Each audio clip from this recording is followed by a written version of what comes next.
Okay. I would like to call to order the meeting of the Public Safety Committee for June 24th, 2025. Welcome, everybody. First item is changes to the agenda. I may move a couple things around because I know Lee needs to be somewhere and we have one resolution. I'd like to make sure we cover that. Other than that, I think it's standard order.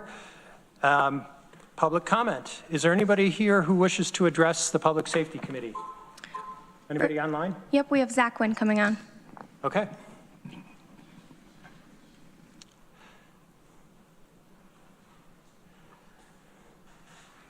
Good afternoon, Rich. Is it my turn to speak? It is. Welcome, Zach. And I'm not going to read the rules because I know you know them. And welcome to the meeting. Thank you very much. There was a recent story about the flock gunshot detectors and license plate readers that caused some concerns amongst commenters online regarding privacy and specifically the cost. And I was hoping if it would be possible for it to be clarified, possibly by the sheriff or anyone else who knows how this program is related to the gun-involved violence elimination program, and specifically how it is being paid for, because it is my understanding that a great deal of the cost, if not the entire cost, is being covered by New York State. And additionally, Legislator John, I understand you recently met with members of the Downtown Ithaca Alliance, who also spoke at the Common Council meeting at the beginning of this month about their concerns regarding conditions downtown, activity on the Commons, activity emanating out of the Asteri. And I was just curious what the substance of that meeting was, and if there's anything you could share about what was discussed and the concerns that are held by members of the DIA. So with that, I yield the remainder of my time. Thank you. Thank you. Is there anybody else who wishes to address the committee? Okay. Shauna? Rich, Chief George Tamborelli is here and has some time constraints, so asked if he could. Okay, thank you. Spoke to him. And typically we don't respond to privilege of the floor, but I will indicate that we are going to have a conversation today about the GIVE grant, and I anticipate there would be some discussion of the flock system in that context. So yeah, next up is minutes approval, May 27th, 2025. Could I get a motion? Mike moves, Lee seconds. Any questions or comments on the minutes? Ready to vote? All those in favor? That is unanimous. Okay, we are up to chair's report. And I have two items I wanted to have a conversation about. One is the GIVE grant, but we also have a visitor, Chief Tamborelli, who wanted to speak to us for a few minutes, and I said I would give him a little bit of time. But before we get there, I wanted to just talk a little bit about what I did last weekend. On Saturday, I went and volunteered at the Special Olympics. And great event, I've spoken about it before, but I wanted to note the number and enthusiasm of the emergency responders that attend and participate in the Special Olympics. It is a really, really positive view of our law enforcement, of our EMS, of our firefighters, of all the people who help keep us safe. It's almost a celebration of their efforts, and it is such a giving thing. Just one example, there's every competitor goes to the awards and gets some recognition for participating, if not winning. And there are two officers who stood out on hour-long shifts in the full sun on Saturday in full uniform and enthusiastically welcomed the participants and gave them their medals. And it's really great. It's just really great. So thanks for letting me say my piece. We'll keep going. Chief Tamborelli, do you want to come up to, why don't you come to the end of the table and you can use the microphone there.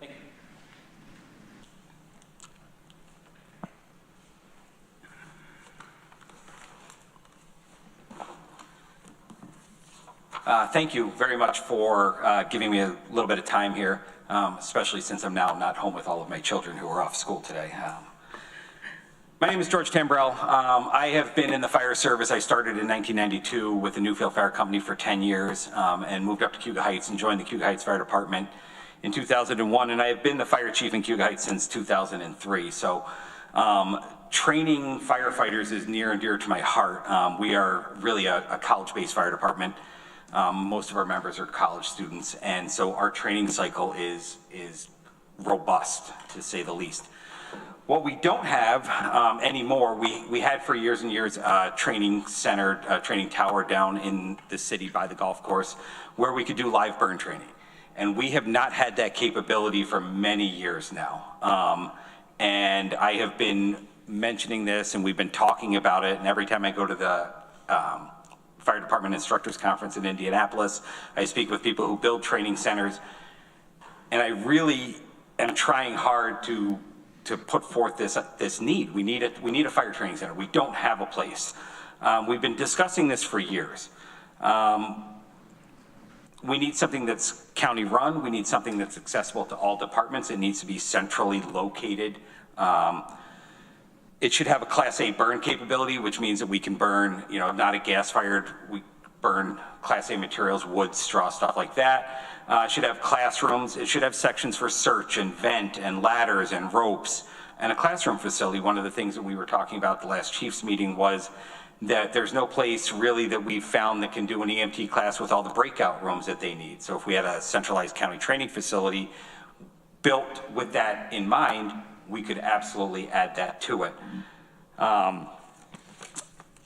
What kind of really drove this, and I really respect Mike and what's going on at the DOER with what they're trying to do with EMS and county ambulance, but the amount of money that seemed to be kicked around for the startup of a county ambulance system could really be used to build a training center. Everybody that I talked to has said that the people who build the facilities, that for about $2 million, you can get a really nice training facility, and that's if they do the site work. If we can get the county to do the site work for a county facility, that would lessen the cost. There's a need for this. When I first came up in the fire service, and until we weren't able to burn at the training center, at least once a month the Cuga Heights Fire Department was down doing live fire training, and there is no substitute for live fire training as a firefighter. The only time that many of our members are getting that live fire training now is when they go through the IFO class, the Interior Firefighter Operations class, and they get to burn for 1 or 2 sessions, and that's it. To do any other live fire, we either have to travel to Montour, or we have to ask Cortlandville if we can use their facility. Lansing has a facility, but it's small and they don't want all of the departments in the county coming up and training at their small burn facility. Years ago, after COVID, I found, the county was talking about all the money that we had for COVID, the federal money, and there was a lot of money there. And I said, why aren't we using some of this money to build a county training facility? And that kind of went by the wayside. So what I'd like to really point out is that it would be great to involve, it was great. I called Shauna. We talked about this for a while. I spoke with Rich after that, and he invited me to the meeting.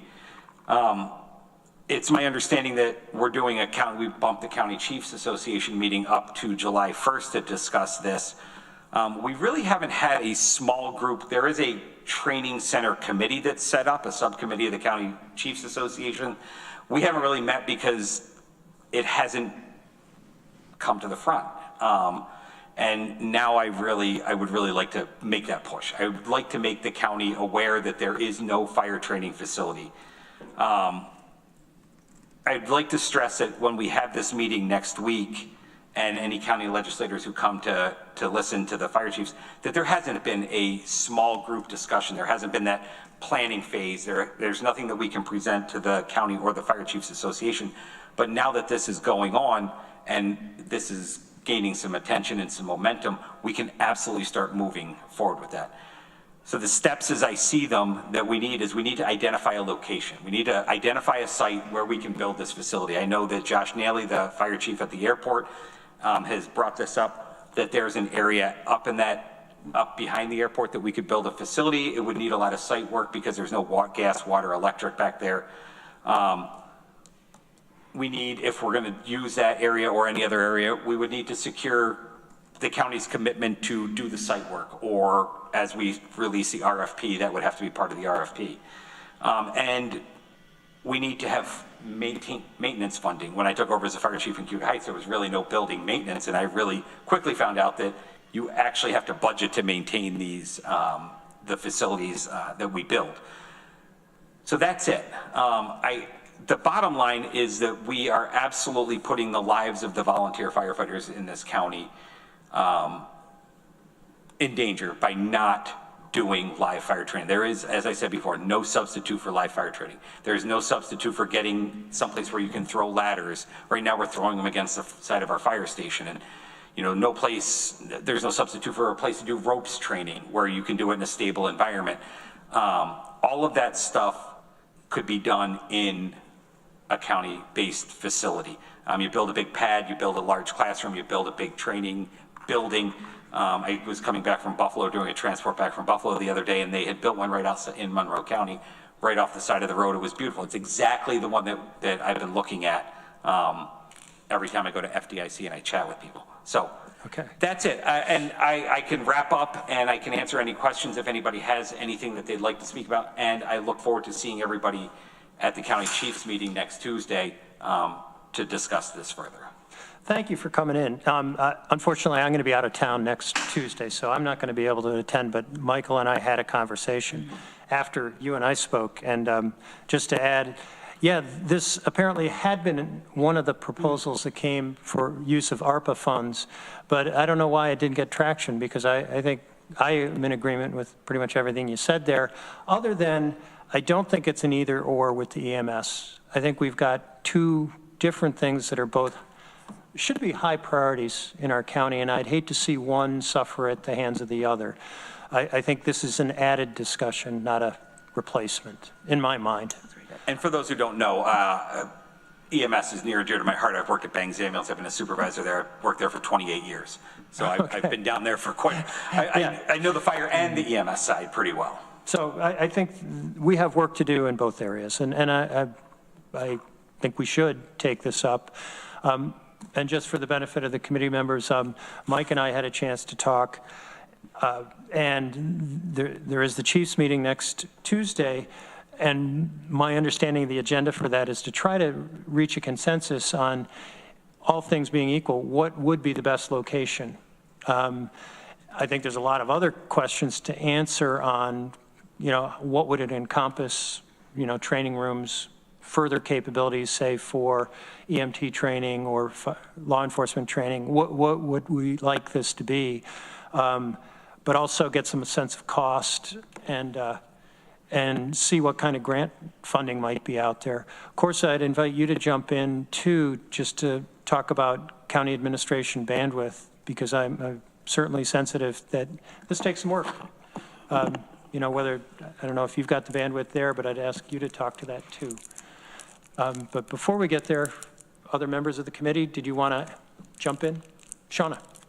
Thanks, Rich, and thanks, George, for coming in today and explaining the urgency for this project. I actually spoke with Leah Webb about perhaps some state funding, and she was actually really excited about this project and thinks that she could, if we asked, provide some earmark money for this.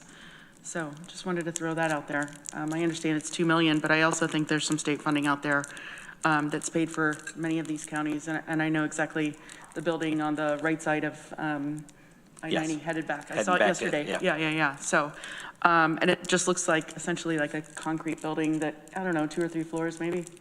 It's actually, there's a concrete building that's 2 or 3 floors, and then the one right behind it that they just built is, I think they have creative names. There's the captain, the chief, the battalion chief, the deputy. They're, as the buildings grow. And I'm sorry, but I did miss that opportunity to say it would also be a great place for the police departments to train. A lot of ropes training and stuff like that could be done there. Great, thank you.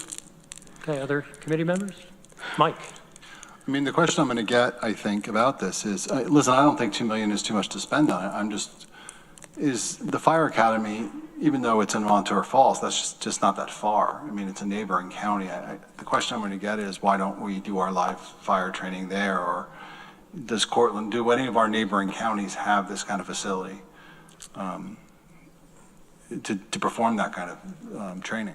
So if I can weigh in, the fire academy is the fire academy, so they do recruit training down there, and you can. But what that requires is if you take the Cayuga Heights Fire Department down to the fire academy 30 miles away, right, we are now out of service. Everything's out of service. Whereas when we were down at the training center, we would always keep an engine in service to respond back to our district. The same thing with Cortland, and slotting in a time to do live fire training at the academy is tough with everything else that they've got going on there. Right.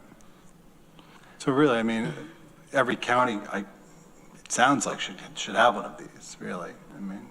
I mean, I guess depending on not even depending on the size of the county. And I think most of them do. The Monroe County training facility is unbelievable. It's acres and acres of pad and buildings. So Probably more than 2 million. I would suspect, yes. But I think they got a lot of the ARPA funding because they have an entire airplane fuselage on that pad that they can light up and then roll in with the ARF trucks. Okay. Lee or Veronica, did you have anything? Nope. Okay. Rich, I see Jessica's hand online. Oh, Jessica. I actually just wanted to help maybe answer Mike's question about other training facilities that are fairly local. Montour Falls, they're currently in reconstruction, and they are very, very limited on what classes they are currently offering. I believe right now it's just recruit classes. So George is right, trying to get something scheduled at Montour Falls is extremely difficult. As far as Cortland County is concerned, yes, they do have a burn tower. It's propane fired, I believe. They do allow outside counties to use it. However, they also require certificate of insurance for every department that uses it, and they also require a fee. So while, yes, you can use it, it does cost money to be able to use it. Okay. All right. And then the question about bandwidth. Do we have it? It is a difficult question, but I think we already have a meeting on the books. We will be part of the conversation, and internally, I'm sure we'll have the capacity to coordinate the activities as we see what is ahead of us. One of the things we will need to work on is to potentially identify other funding. I know there's a FEMA funding available for fire equipment and training. We may be able to explore that to see if we can get that. And we're happy to be part of the conversation and see where we land. Right. Mike? Anything No, to I add? just want to say I agree with everything that the chief said, and I was really glad that he added a piece in there about law enforcement as well. Okay. So I'm excited about it. We're not going to have a big argument? No, I think it's a great opportunity. I think it's needed, All right. and I think it can be used for all of our emergency services community. Okay, maybe we could have some sort of preliminary just status report at our July meeting to figure out some initial stuff. One interesting thing, if they've got a brand new facility, where is it that you drove by? It's right on the throughway headed back home. Yeah, it's between Buffalo and Rochester on the right-hand side as you're coming back through. Like right past Batavia, maybe? And there are many counties have recently built these facilities, so. It would be great to get some costs Yeah. from some recently built. Yep. Okay, great. Thanks, everybody. Great, thank you. It's good.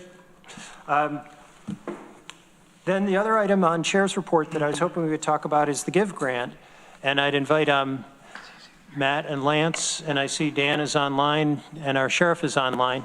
If you guys want to come up to the table.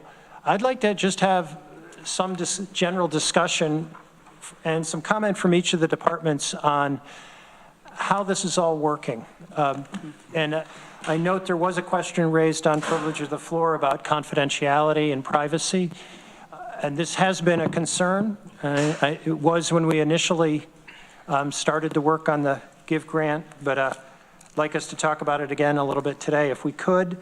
And maybe that's a good place to start, Sheriff, is to talk about how does the flock system fit into the GIVE program? Yeah, Thanks, Rich. Let me just give you a little background about GIVE, Gun Involved Violence Elimination. This came to our county 3 years ago. We had a major gun problem. Shots fired all the time. We all remember it.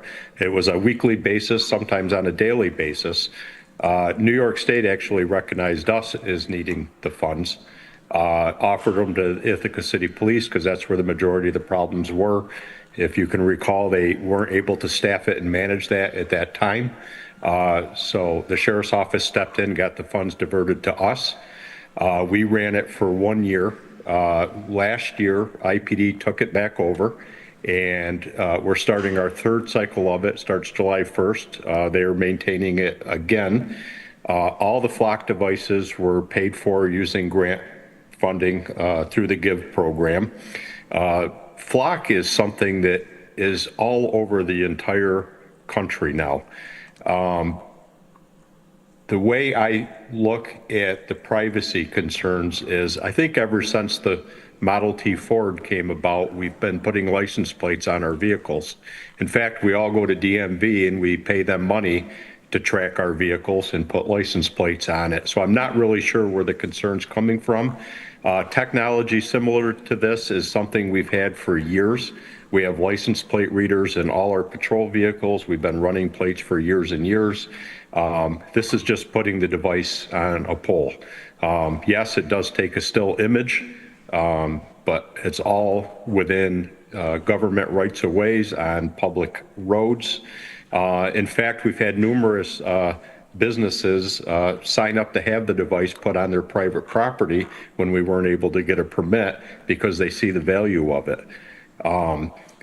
So far, in just a matter of weeks, since we've had, roughly about half our flock devices installed, we've had huge success rates with it. All the way back in 2023, we had a pregnant female that was severely assaulted. That was solved using flock out of Elmira. We've had several theft complaints solved already. We had a grand larceny just the other day. Yesterday, we had a missing person with mental health issues was reported to us. A lot of concern. We picked him up in Lancaster, Pennsylvania, where they also have flock. So this is going on all over the place. It's a huge technological advantage to law enforcement in crime solving. And I got to say, we all know the gunshots and the problems we were having a few years ago have stopped. And I definitely think it's because of the work we put in, not just me, but the DA, probation, IPD, in the GIVE program and in the flock devices. So I think it's a great thing. I definitely understand people's concerns, but there's methods in place to secure that, to make sure that flock devices aren't used inappropriately. I think it's a good thing we should be proud of. This is something that I'm sure without the GIVE grant, we would not be able to afford. And I would feel we'd be way behind the 8 ball on this technology if it wasn't for that. So I think it's a great thing. And I look forward to seeing what we can do with it moving forward. Okay. One question I had, Sheriff, was when we originally talked about this, there was consideration of getting an MOU in place among all the different policing agencies in the county to make sure we were on the same page and that everybody was in agreement on how it would be used and how it would not be used. Did that go forward? I don't think it did. We have an MOU in place for the GIVE initiative. I don't believe it speaks specifically to flock other than that it'll be funded and that we'll share information. But we've had a policy in place for the sheriff's office, and I'm sure IPD does as well, on how we use license plate reader technology. That's already been in place. It really doesn't change the policy at all with these flock devices, if that makes sense. Okay. And I know there's contractual protections with Yes. With yes, flock. Absolutely. Yeah. Matt.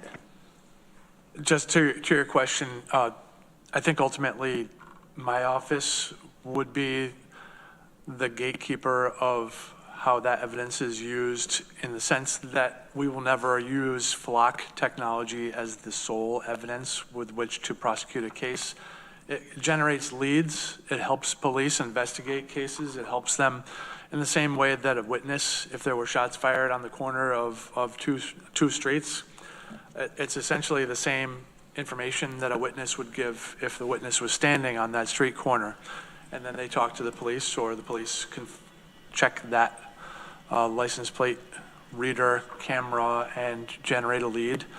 We don't know who's driving the car necessarily, but it's just information that we wouldn't have had before to help solve crimes. And I think Derek's absolutely right that the number of shots fired cases has significantly decreased since we've had the GIVE initiative in Tompkins County.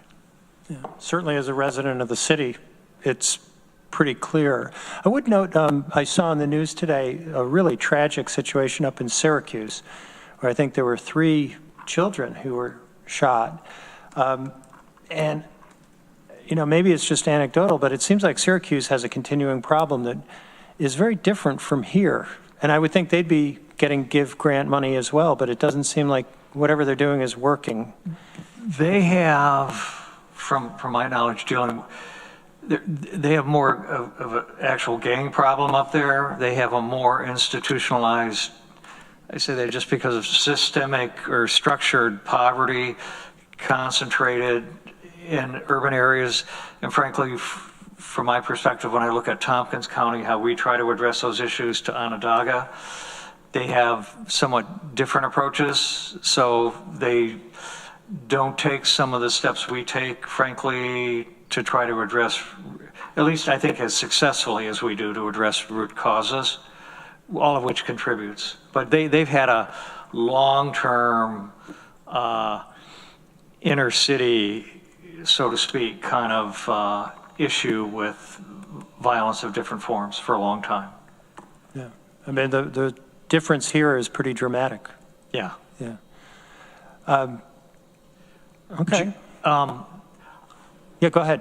I was going to add, I didn't, for us, just to, our involvement with GIVE is mainly, we at the kind of the ground level, we see, because GIVE, for the Sheriff's Department, the implementation there is mainly traffic stops, or was traffic stops, trying to intercede guns and drugs.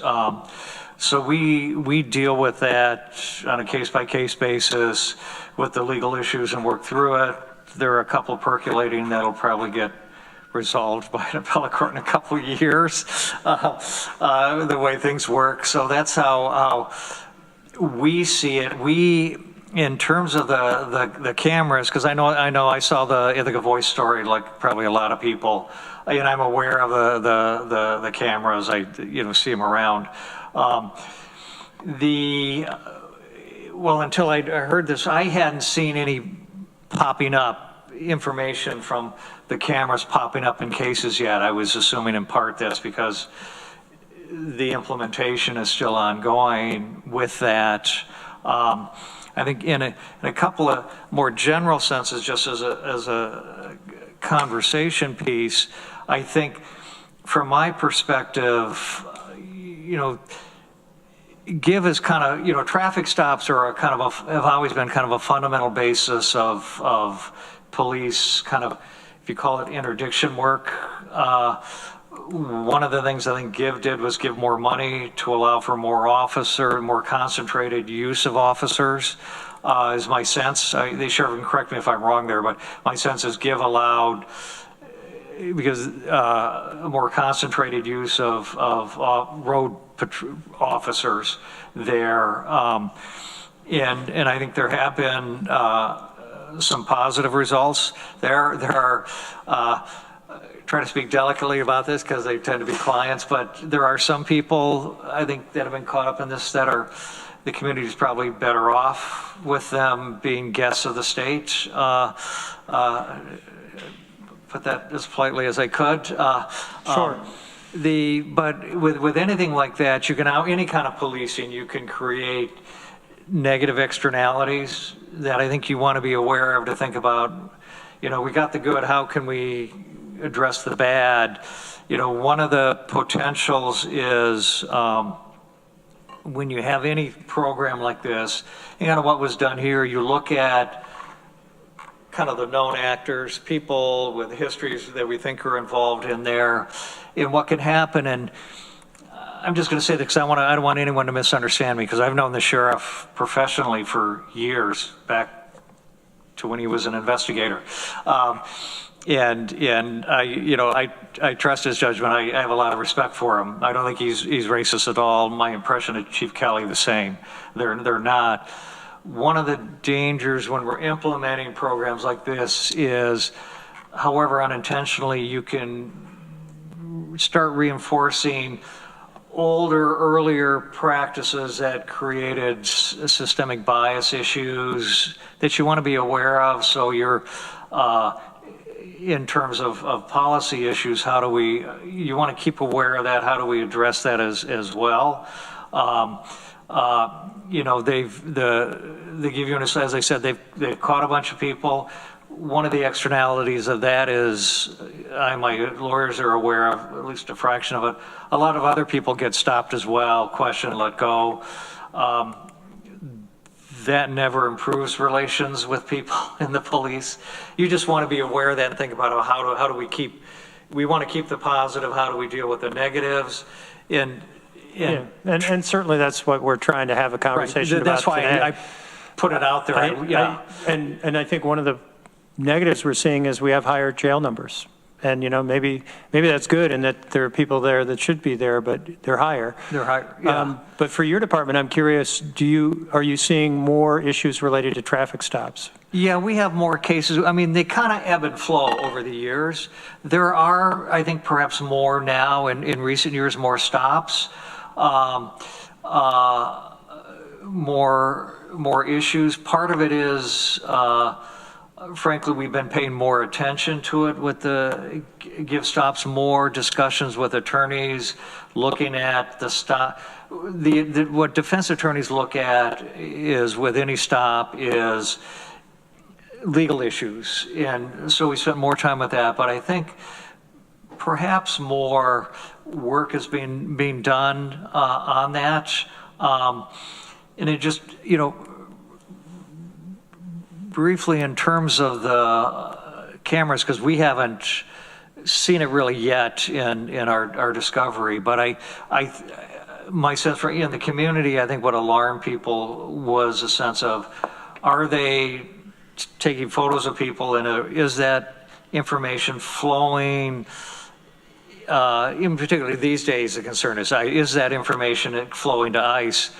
And my personal view is, it's probably going to end up there, because I'll give you quickly another example. Mesa County, Colorado had to end a signal communication network they had with the feds because they had a deputy stop a young woman, illegal, been in the country for, 12 years, 17 years, a college student. And ICE was monitoring the communication and learned her location, and zap, she was gone. So the expectation probably, I know with Flock, I think our requirement is after 30 days, they're supposed to dump it. The more it gets saved with other agencies, it's like anything, the more data creeps away from you. Well, whatever your rules are, we should certainly try to understand that issue better, because at the end of 30 days, it was supposed to all disappear. But maybe there's something happening here that we're not aware of. But I see the sheriff has his hand up. I saw it too, so I was trying to be quick. Okay. Sheriff. Yeah, I just wanted to add, for the record, the sheriff's office hasn't been working give details for a year. Yeah. We did it the first year. IPD did it alone last year, to whatever effect that was. We are not planning to work with IPD on this until this third grant cycle, which starts July 1st, I believe it is. So there hasn't been any activity on our end as far as give goes. And we also obviously have no intent of ever sharing this with information with ICE. It's our data. Perhaps they have methods of getting a hold of it. I don't know. I wouldn't know how that would work. But it's not something has ever entered our mindset when it comes to this. You indicated there's going to be some different arrangement with the city starting July 1st? Yeah, and I should have mentioned it the first time. For this next grant cycle, I did meet with Chief Kelly, and I'm not sure how much the grant award is. I know it's in excess of $300,000. For the sheriff's office, we requested $125,000 to keep funding the flock that's on the county contract, and they also provided $20,000 in reimbursable overtime, so we can help with patrols if we choose to do that. All right. And so, just for clarity, you still have access to data coming from the flock system? Yes, yeah. In the devices, as far as the county's contract with flock goes, the cameras have just been recently getting installed over the last month. The city was a little quicker with it because they had an easier time with the permitting process. But yes, we both have access to it, okay, including the gunshot detection. All right. Matt, I don't know if you had any general comments about your experience with the GIVE grant and what it's helped you do, or if you see any issues. I think some GIVE counties have asked for specific grant funds for DA's offices. When I looked at the first years and before the first year, I didn't see that we needed to ask for any of the money for my office specifically. We were having a hard enough time filling vacancies. You know, if we had asked for some of the money to add another ADA position that we couldn't fill, what's the point of that? And I have a full caseload and have had a full caseload, and I take most of the the gun cases myself. So we're not a recipient of any of the grant funding, but I have seen the difference, and I think, you know, part of the GIVE program is evidence-based policing and being in the community, being present, being in hot spots, collaborating with other police agencies. All those things are happening more frequently and more efficiently because of the GIVE program. Okay. And Dan, I see you there, and I know that there's been some issues in the probation department because of the amount of funding you're getting and the amount of supervision that's coming into play here, and that's growing over time. But I'll let you, I want to make sure you have a chance to talk. Well, thank you very much. I concur with everyone that's spoken. I believe that the GIVE grant has been really, really effective in increasing community safety. I like the model that they've put in place with the requirements for probation to start people off with greatest risk supervision for a year, electronic monitoring for 6 months. All of our GIVE cases are assigned to senior probation officers for supervision.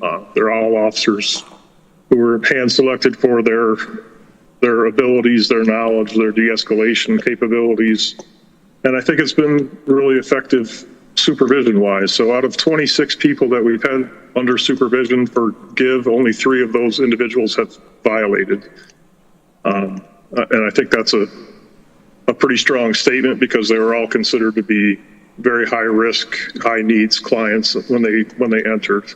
So we're getting a lot of success from the supervision techniques, again, using evidence-based practices, cognitive behavioral intervention programming, just trying to get people to think about their decisions and make intentional changes in their behaviors. And I think, as has been stated, there you can see the reduction in gunshots and gun victims in the community since GIVE started. So I'm very happy with the way things have gone and the partnerships that we have with the district attorney's offices, IPD, and the sheriff's department. Okay.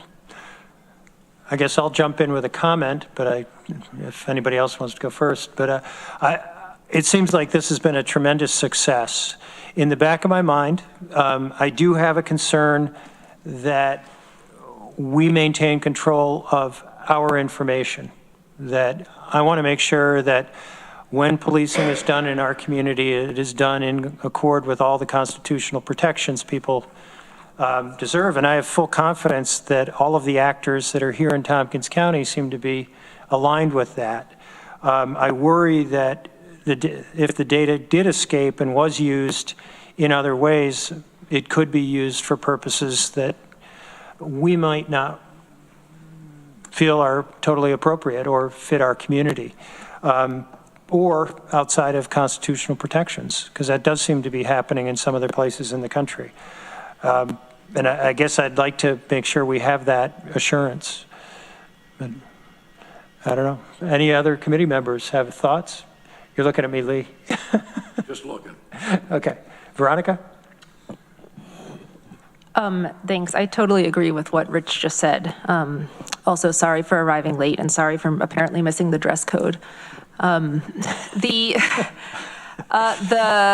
the flock data, I think, yeah, I've heard concerns of the community too, and not about what, like, I really appreciate, especially Matt and Derek, what you said about how you use or don't use the data, and I don't have concerns there. And Derek, thanks for forwarding information about, like, from Flock, their privacy and security stuff a while back. I know I never responded. But I think, like others have said, it's like, yeah, I'm not concerned with you all and your policies, but the company Flock has, I'm not an IT person. I don't know exactly the, like, control of the data they have, or who would have the authority to take a, like, backdoor call from an agent from some other agency to say, oh yeah, here, I'll run a search for you, which has been, I think, reported repeatedly happening in other places.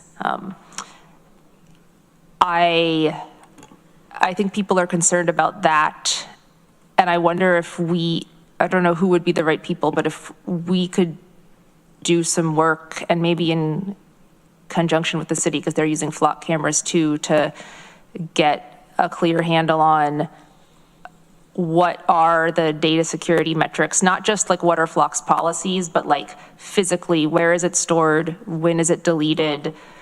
Are there things that we could keep for a shorter time than we do? I do not know the answers to these questions, but I do worry if nobody at the county does. And I understand, I don't think anyone in this room is a tech professional, but correct me if I'm wrong. Sheriff. Yeah, I'm definitely not a tech professional either, Veronica, and I appreciate what you said. And I don't know the answers to all those questions, but I can tell you my personal feeling, as long as I'm sheriff, if we ever find out these flock devices are used in a way that our county does not appreciate or would not stand behind, it's going to be simple. Flock will just be gone. That's how I feel about it. So I hear your concerns, and I can do some more digging on that with my limited knowledge of technology. I did read what I forwarded to you folks when you asked the first time. It seemed to make sense to me, but I can't certainly answer every what if. But again, if it's used in a way that's not appropriate, it's just not going to happen. We can't allow it to happen. Okay, Matt. Just to add to that, if there is flock evidence that comes into my office because it is part of a case generated as part of an investigation, and it's typically something that would be happening quickly. Okay, there's a missing person, or there's a car that is a kidnapping or something involved in a kidnapping. Those are things, within that 30 days, it would generally be in the first day or so anyway, that would be important information. But my office gets all kinds of discovery all the time from police agencies, and that's for our office and for the defense attorneys and for the court. But we don't share that with anybody else at all. Yeah. Okay. Partly that's why people are mad at us, because they want to know more about the case and what's happening, and I'm not allowed to talk about evidence related to a case while it's ongoing for purposes of, or for the protection of the defendant. Yeah. Okay. All right, anything further? right, well, thanks, everybody. That was a good update. Next on our agenda is the county administrator's report. Corsa? Yeah, thank you. I think I only have one report. I received a proposed contract from CGR. We review it through Murray's office, made some suggested changes. We sent it back to them. So we're waiting for their signature, and then we can move forward with the process. So that's the only update I have. Okay, thank you. Good to know that's underway. All right. Next up is District Attorney. Oh, any questions for our county administrator? Okay. Matt, District Attorney's Yeah, Office. I think I mentioned last time that we were going to be full staffed. Our new addition started May 27th. That is the 9th attorney in our staff. So we have a full attorney staff now, and that's fantastic. We're still onboarding her. So once that process is over, she'll be able to handle a full caseload on her own. She is a new attorney. She's been licensed since January. So that's, there's a certain amount of training, but we're very excited to have a full staff of attorneys. Just after we added the last attorney and hired her, we lost our data analyst to a higher paying position at Cornell, and I've learned that the salary that the county pays data analysts is not competitive with the rest of the world. I didn't know that. I didn't know what data analysts made or what they did, honestly, until I had one.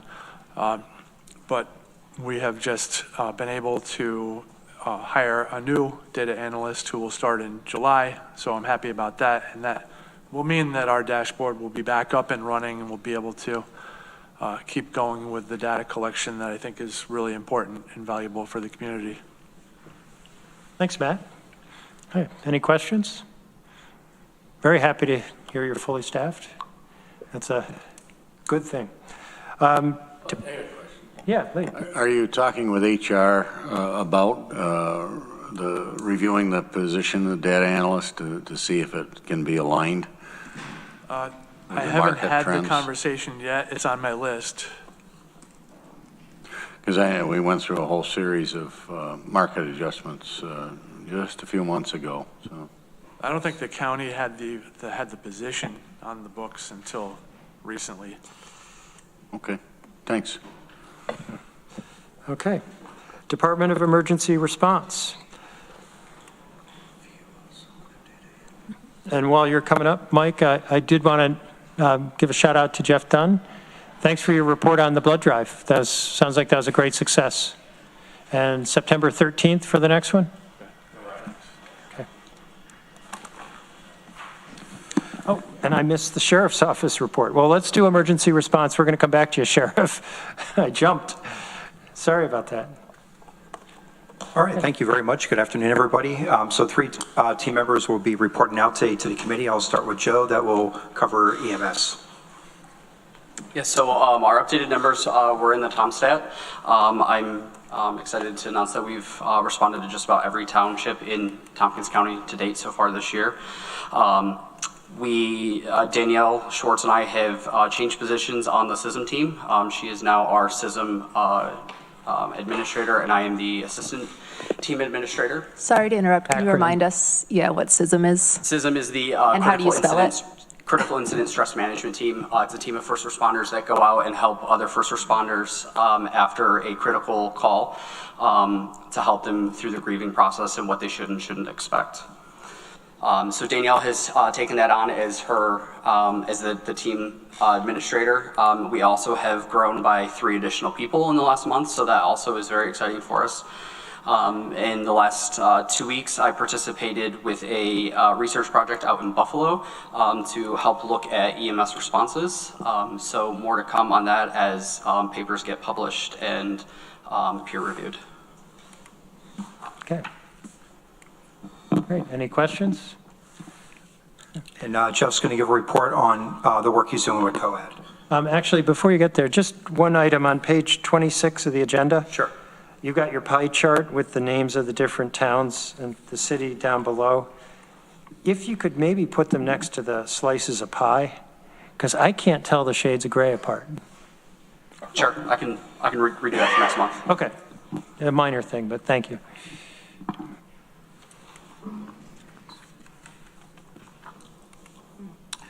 Well, good afternoon, everyone. Mike had asked me to spend just a couple of minutes on one of our department's initiatives that we're hoping will take a big leap forward in the next few weeks and build upon our efforts toward a more resilient community.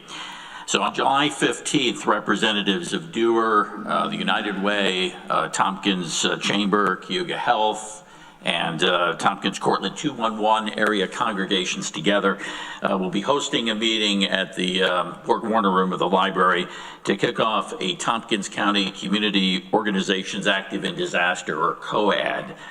Now, by definition, COADs are county-wide, or in some case, multi-county coalitions bringing together government agencies, nonprofits, service and civic groups, faith-based and private sector organizations and employers to enhance disaster preparedness, response, and recovery efforts. There are currently 22 COADs in New York State, but none in Tompkins County. We've identified several, probably dozens of potential community stakeholders who have been invited to this kickoff meeting next month.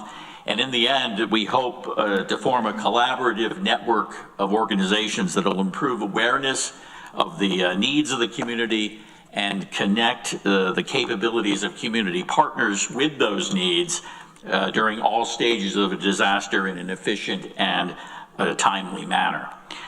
With a strong and organized COAD, we'll have more resources to respond to a disaster or any other health and safety threat that the community may face.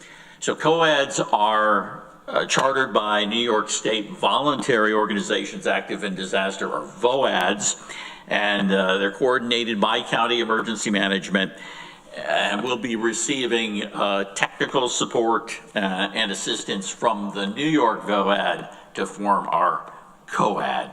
So we're very excited that hopefully by the end of the summer we can come back with an update on where we are with this initiative. Great. Could you give the date on that again? It's July 15th, so it's a Tuesday, 1 o'clock. It'll be from 1 to 3 in the afternoon. And where is it? At the Borg Warner Room of the Public Library downtown. Okay. Questions? Veronica? Not a question, but I'm so excited that you're doing this. This is going to be good, and I know there's a lot of interest and need for it. And while I have the floor, I will add one other development this week. As many of you know, we do offer several citizen preparedness court trainings open to the public throughout the year. And this week it was announced that Love Living at Home, which many of you are familiar with, a local nonprofit that enables older adults to live vibrantly while aging in place. They received a $2,500 AARP Community Challenge Grant. I believe they announced this on Monday, and the money will go toward helping or working with both emergency response and the County Office for the Aging to offer 6 emergency preparedness training sessions between now and the end of the year, 2 of which will be virtual to increase the number of people who have access to those trainings. So we're very excited about that. Thank you. I think we need a glossary. Jess is going to give us an update on the comprehensive emergency management plan. So Jess. Yeah, so briefly, I'm actually waiting on an update from Tetra Tech with the final draft of the plan. We met, I don't know, about 4 to 6 weeks ago with our core planning team on the second version of the draft, and we're just awaiting Tetra Tech on their final changes. And as soon as that is, approved by the planning committee, we can share that with the legislature for final adoption, and they will then be rolling out the templates for municipalities for their portion of the annex. Okay. Questions, comments? So just to elaborate just a little bit, so we're doing something unique here in Tompkins County with our countywide comprehensive emergency management plan. So we are writing a basic plan that all the townships will be able to use, and the templates that Jessica was referring to will be filled out by a town supervisor or designee, and then in essence, that template paired with our plan will become a plan for them. And when we engaged Extra Tech to do this, which we were able to do through a grant, they said they've never done a project like this before, so I'm really pleased that we're able to do something like this, and that we're going to maybe be setting a new trend and our new best practice with how you can do emergency planning in a community such as ours. So I'm really excited about that. And the other three things I wanted to touch on was we onboarded our first public safety officer yesterday, who will be assigned to their Green Street as we continue to build our out our security program down there. And I also want to acknowledge both Joe Millman and John Helichek. Joe touched on it during his report, but he was invited to participate in a rather significant EMS study. Some of the content of that study can't be released yet, but it was really nice for one of our leaders to be asked to participate at a state level in this study, and he's also very humble, but they're doing very well with the study. The information is going to be very pertinent to our community, but more importantly, I think just it's nice to see us have our team be recognized, and actually at a national level, I'm sorry. Yep, so there we go. So I even got it wrong. And I also just want to recognize John Halichek, our Assistant Director of 911. He was recently asked to sit on the statewide Next Gen 911 committee, so he'll be helping to steer the changes for Next Gen 911. And again, just it's nice to see that our leaders here locally are being recognized as, in Joe's case, nationally and also at a statewide level. So thank you. Any questions for us? Okay. Seems like there's a lot going on. It's really good. Thank you for everybody's support. Appreciate it. Yeah. Okay. Let's go back to our sheriff. Sorry about that.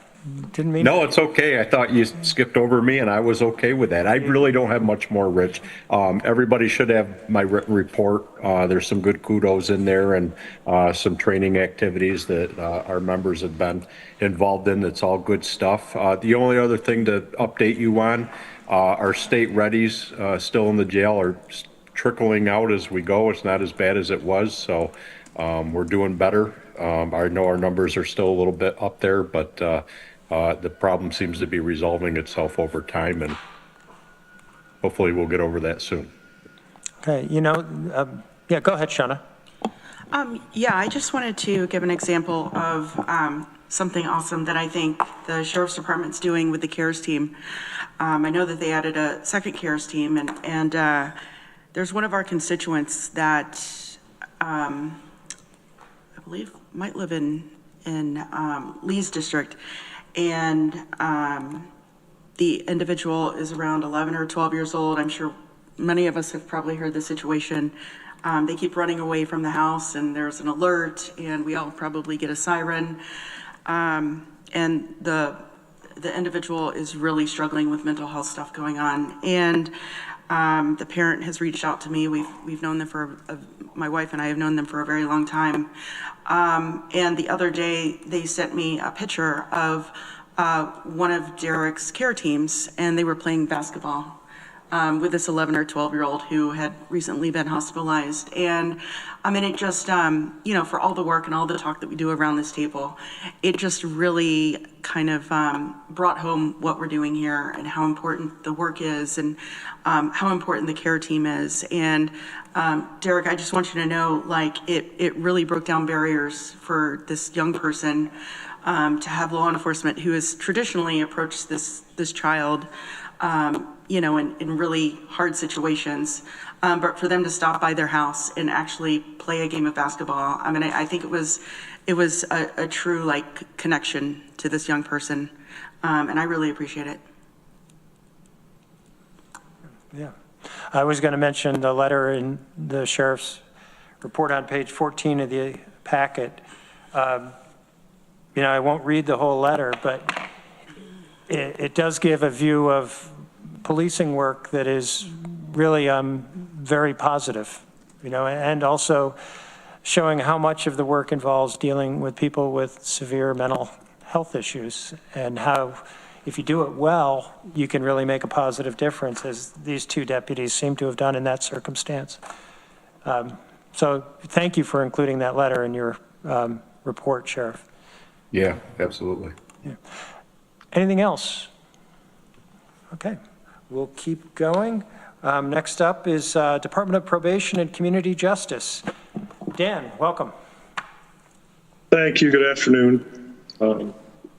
I'm joining you from the Adirondacks, where I'm at an annual conference of probation directors. It's been a really productive conference so far. I've made some connections with some DCJS data analysts that I think are going to be really helpful to some goals that we've set for our department around our equity practices. I'd like to recognize slightly in advance the anticipated retirement of Senior Probation Officer Abby Bixby, who's expressed her intention to retire on July 18th after 25 years of service to the county. Abby was one of our first officers who had a specialized caseload with sex offenders and domestic violence clients, which she dedicated at least 15 years of her career to. Made an extremely strong impact, especially with protecting victims as well as rehabilitation and accountability efforts. I just wanted to thank her for all of her work and wish her well in her retirement. We're advancing with movement towards arming the GIV officers. We're currently completing the prerequisite psychological evaluations. Almost all the officers have been through that process. We're engaged in equipment acquisition right now, and we have trainings for use of force and stop the bleed set up for July, as well as our live range training set up for the end of October. Also exploring the costs associated and contract requirements for body-worn cameras with Axon, and have included our best estimates for that in our budget presentation for this year. We've submitted our state aid plan, which has been approved for 2026, and I think that's all I have to report for today. Okay. Just ballpark, what are you looking at on the body camera cost? Right around $30,000 a year. All right. Questions or comments for Dan? All right. I see you have a resolution. This is budget adjustment, reappropriation of Park Foundation grant for the benefit of the drug courts of Tompkins County, Department of Probation and Community Justice, doc ID 13385. If I could get somebody to move it. Shauna moves, Veronica seconds. Do you want to speak to this, Dan?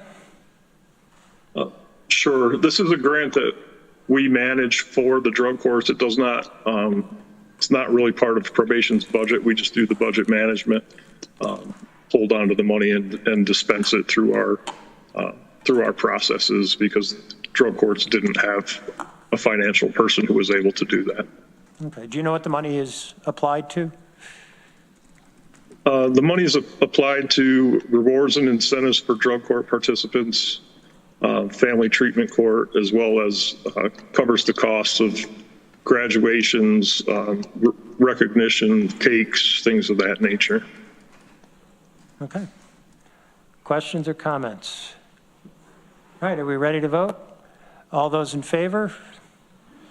That's unanimous. Okay. Anything? Thank you very much. No? You good? Anything else, Dan? Am I good? Yeah. Not unless there's any more questions, Rich. Thank you. Okay. And then next up is our assigned counsel program. Lance, welcome.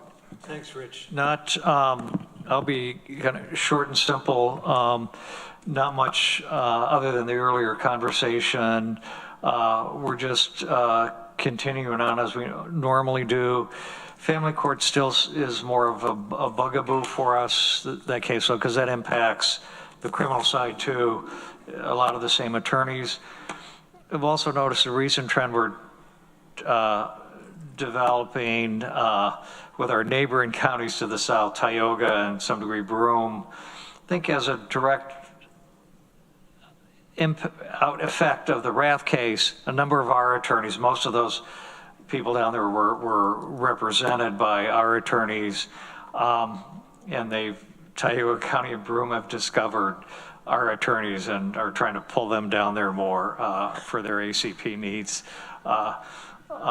which I'm like, no, we spent a lot of money training them to work here, not there. That's it. I think we'll probably, and I'll report later this summer, once we have them on board, we'll probably be bringing a couple more attorneys onto the panel here over the next couple months, which always is helpful, particularly younger attorneys. Yet we keep in mind a lot of our attorneys are aging out, so we're looking to replace. Okay. Questions, comments for assigned counsel? All right. Thank you, Lance. All right. Committee members' reports. I did have something I wanted to just ask about for an upcoming meeting. We talked in general about our jail numbers going up over time, and they really have increased. They've come down a little bit, I think, because of state readies finally going to state prison, but they're still higher than they have been over the last several years. And I would like us just to take a look and see if we can learn anything from the numbers and the data on why that might be happening. And my suspicion is it's multiple causes, that some of it is the state not taking people, but I think it also, to some extent, is probably related to give, that we're holding people that probably should be in jail. But I wonder if there's anything happening with our alternatives to incarceration programs that judges aren't using them for one reason or another. And I'd like to identify that if that's the case and see if we could do anything better to address that issue. So I'd welcome comment on how we might go about that and how complicated it might be to get the information to have a discussion about it. And I'd welcome, oh, Jessica, you had your hand up and I didn't call on you. I apologize. No, that was a mistake. Thank you. Okay. All right. Lee. Just curious, if you were going to take a look at that, would you want to see how trending is in other counties to see if it's more of a global issue, or, you know, it'd be interesting to see if there's a comparison, because I wonder if some of it's just coming back to normal after the COVID and successive period. Yeah, I think that's a good point. You know, I would say our numbers had gone down substantially before COVID, and they seem to have stabilized at a fairly low level, and then they went down dramatically during COVID, but they've come back to higher levels. And I think that's what we'd like to understand is that just the new reality, or is there something different in our alternatives programs that we could kind of control our own destiny? And I don't know. If you're going to, off the top of my head, try to answer your questions, I think one of the categories you want to look at are misdemeanors. Those are the ones where you can have more look at why, to some degree, there in the lower level felonies, to see if there's been an increase in those areas. To what degree that has. Those are the ones where I was thinking you're talking about alternatives to incarceration and so forth. Those are the categories where you have more, you know, you may want to look at what's happening with those categories as well. Well, I'll just leave it there. Okay. Shauna. I think it'll be interesting to see also and look at data points whenever in December we see the detox center open up and medication stabilization, I think what I've been hearing in the community is that people that want this type of care, of course, the second they want it, it has to be available. It's not available. We know that already. And that's for substance use disorder and people that want treatment. But I think there's also a situation where people want mental health and there just aren't the providers. And we're seeing a situation where people that have the means, have the insurance, are reaching out and they're, essentially taking the spots. And people that don't have the means, don't have the insurance, are not getting the help they need. That's true. Go ahead, Matt? I think it will end up being a variety of factors that contribute to the higher numbers. I'm confident in that. I'm also confident that any time that there is a possibility that someone would be a candidate for an alternative court, drug court, mental health court, we want that. We're all over that. Nobody's not getting that because it's not being considered. So, I think that's I think that won't be a contributing factor. Okay. And a lot of times, if there's someone who's in jail for possibly a violation of probation, for example, and it's because of a substance abuse issue or some other issue where there's a better place for them, we're constantly looking for that better place, and there is always a delay that can be weeks and sometimes months for that better place, the bed date, which is contributing. The more options we have for those better places, the better. But I think it's going to end up being a variety of different causes. Yeah. I was going to say, one of those is a lot of the people who end up on warrants and in jail because they've missed court tend to be people with either mental health issues or substance abuse issues that are the underlying cause there on that. So kind of what you said about the access issues there contribute. Okay. Dan, did you have your hand up? Yes, I did. Thanks, Rich. I think we have to also remember that we went from 2 substance abuse treatment agencies in the last year to 1. That agency has been overwhelmed trying to serve over 500 individuals with very limited staff and availability. There's also been difficulty trying to find providers in the mental health arena as well and get fully staffed over at the mental health clinic. Just looking at our numbers today, we have 497 people on probation. 50 of those individuals are in drug court. So that's certainly being utilized strongly. 7 people currently under electronic monitoring, 22 give cases, 17 wellness court participants. I don't have the numbers for this week for day reporting, but the pilot that we started last October with day reporting, including that and appropriate orders and conditions for people who were not employed and or had strong needs in the areas of substance abuse and mental health treatment. Those numbers have almost doubled from the previous year's utilization of day reporting. And I think that's provided a lot of grounding for the individuals who participate in that program. We've also recently, I've had 2 female staff started a women's discussion group, and 2 male staff are starting a men's discussion group, in addition to the program we developed with Cornell Cooperative Extension for our Living with the Real World mental health topics group that's been very, very well received. All the feedback from the women's group that I've gotten also has been very positive. So I think we've got some new things online that are going to be impactful. But I do think also over the last 5 years, just the types of drugs that are being used, a lot of fentanyl, a lot of methamphetamine, tends to have really damaging effects on the individuals who are using those substances. And we also have to factor in whatever bail reform has played into the overall prosecutorial and judicial stance in county. We're getting a lot of cases on supervision with very high needs and very high risk levels.